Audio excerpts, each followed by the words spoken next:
కీర్తిశేషులు శ్రీ కొంగర కాశీ గారి జ్ఞాపకార్థం వారి కుమారుడు చేతన్ గారు, కుమార్తె తేజ గారు పరిపూర్ణ చిన్నారులమైన మాకు అన్నదానం చేయుచున్నందుకు వారిని వారి కుటుంబాన్ని దీవించండి.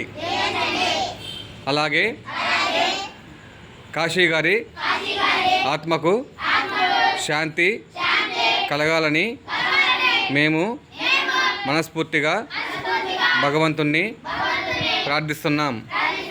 ఓం శాంతి, ఓం శాంతి, ఓం శాంతి. సద్గతి ప్రాప్తిరస్తు, సద్గతి ప్రాప్తిరస్తు.